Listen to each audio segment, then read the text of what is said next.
My name is John Nirenberg, and I will walk from Faneuil Hall in Boston to Nancy Pelosi's office in Washington, D.C. on December 1st, 2007, to urge her in the strongest possible terms to place impeachment back on the table. And I mean the impeachment of our president and vice president.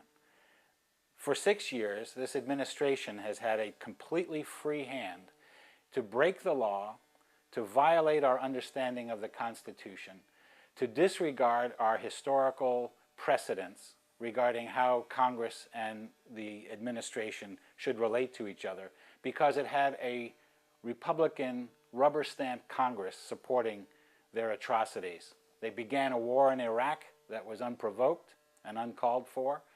They have begun to torture people at will. They have denied American citizens the right to habeas corpus. They are now spying on us in our homes.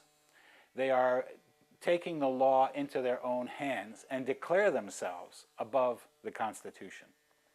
For all of these reasons, I find that now is the time to do something more than just complain.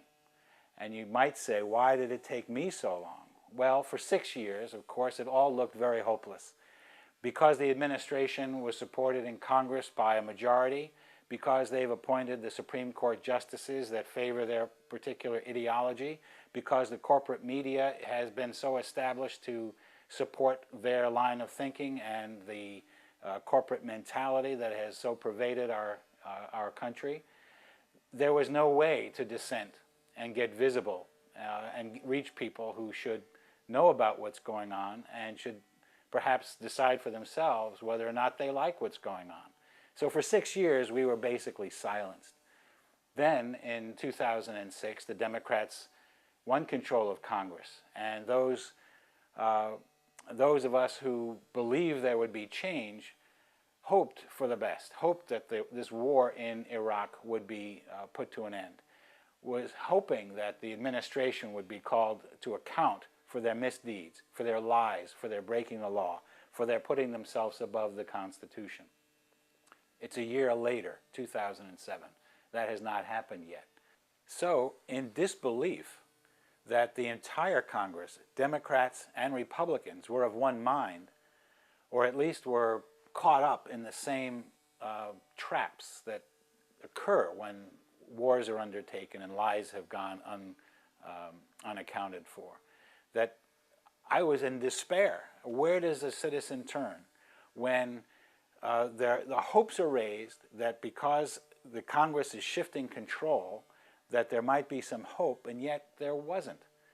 So I wrote letters to the editor, I called my congressman, I talked with my neighbors and friends about these things, almost to the point of distraction, because what was occurring and what the President of the United States and the Vice President of the United States and the Attorney General of the United States were perpetrating was unconscionable to me. And I'll give you an example. When the Abu Ghraib scandal hit, there was actually discussions about what is torture, whether or not we should use torture. And in my view, there is no discussion. We had agreed that all civilized societies, even in a time of war, should not be perpetrating that kind of violence on anyone. We brought this to the attention of the world after World War II in the Nuremberg trials, and obviously with a name like Nirenberg, you become very sensitive to the purposes and the results of those trials, the Nuremberg trials. And it was always a source of pride that here in the United States, it was sort of a safety zone. It was where people could express themselves. They could live a fruitful life free of totalitarianism, free of government intervening in their lives in such an underground manner, free of the idea of getting into wars that are undeclared by Congress, free of the idea that we are electing a king for 4 years. And yet, that's what it appears when Congress, even after it changes control from Republican to Democrat, still persists in supporting a president's illegal war, still persists in being afraid to confront the president on his support of torture, free of the dissent that we had as a public voted to bring to Washington, D.C. So what is a citizen to do? In my case, I believe that the letters aren't enough, calling your congressman isn't enough, although both are necessary. And I had some time on my hands. I was fortunate to have a little bit of resources to devote to this, although my retirement is now at stake. But I think it's important enough because the nature of our republic, the whole idea of the American dream, in my view, has been threatened. And if we allow this administration to perpetuate a disregard for the Constitution, future administrations will likewise disregard that document. And in my view, then, the contract that we have had with history is over. And this country is no longer the democratic experiment that it was, and it becomes something else. And that's something I'm not willing to watch happen. It's not something I'm willing to sit by and just do nothing while it happens. So I'm walking from Boston to Washington, D.C. I'm walking to be at human speed, to talk with people, to have them sign a petition, to urge them to call Congress and their representatives, to urge them to call Nancy Pelosi and Chairman of the Judiciary Committee, John Conyers, to urge them to talk to their friends and neighbors about our situation right now, and to urge them to do whatever they can imagine is within their abilities to turn this situation around.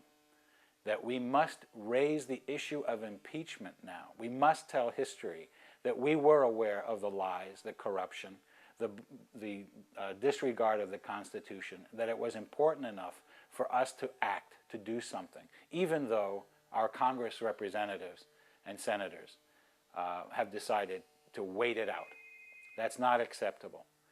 So I'm walking from Boston to Washington, D.C. I begin on December 1st at Faneuil Hall, 3 p.m.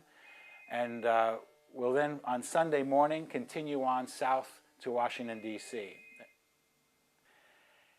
During the course of the walk, it's 485 miles, by the way, if you check it out on a map. The route will take me down most of Route 1, U.S. Route 1, the first post road. The route that I would imagine many of the colonial revolutionary supporters had traveled to discuss the circumstances of the relationship between the colonies and the king. And it seems appropriate also to make it personal, because I believe that we're now in this era of grand strategy and spinning, and we've lost touch with our principles and what people really believe in and what they're willing to aspire to. And so in walking to Washington, D.C., I hope to meet a lot of people who can talk to me about their ideas of what's going on, what should be done, what citizenship means, what this constitutional crisis means to them, and what they're willing to do to help repair this situation. And I hope you'll come out to visit us on the walk. There will be many people at different places who will join with me to walk for a mile or 2 miles or maybe 100 miles, because they too believe that this era of fear, this era of lawlessness at the highest levels of our government must come to an end. And that impeachment is the tool our forefathers, our constitutional founders, had given us to utilize against extraordinary abuses of power. And so I urge you to do something. Whatever it is that you can imagine would be appropriate for you to express your displeasure, discomfort, dissatisfaction with this current administration. But in all cases, I hope you do something to save the Constitution. So if you can come out on December 1st at Faneuil Hall at 3 p.m., we'll have a gathering there and we'll start our march. But if you can't make that, or if you can't make a visit to your own congressperson, I'm ready to march in your name. And so the website, marchinmyname.org. And as I march, I will be holding up this sign that basically says that in order for us to save our Constitution, we must impeach Bush and Cheney. And I urge everyone that sees this sign to note Nancy Pelosi's telephone number, area 202-225-0100, and to call her, to tell her this is serious stuff. It's not about spin. It's not about strategies for electing someone else in 2008. In fact, because of the inaction of Congress to do something now, Republican candidates are actually saying, like Rudy Giuliani did recently, that he would do exactly what George Bush did. And if that isn't scary, if that doesn't tell you how serious this issue is, then I can only say, please refer to the Constitution.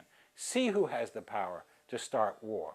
See who has the power to decide whether or not the president should have the right to suspend habeas corpus. See who has the power to spy on Americans. And you'll see, once you read the Constitution, that it is not the president's unilateral authority to do so. But can you imagine? The President of the United States lies to Congress, lies to the American people, starts a war on a country that had in no way threatened us, and the next candidate to take his place says he would do the same thing. If we don't speak up now, I'm afraid, personally, that it's lost, that the Constitution will never recover from this. So I urge you to do something. When you're looking around this website, marchinmyname.org, you might stumble on a way for you to support. Even though you can't come out to the march, you can't go to Washington, I'd like to represent you in expressing your discomfort with the current situation and help you tell Congress that you support the idea of hearings to impeach the president and the vice president for their illegal actions.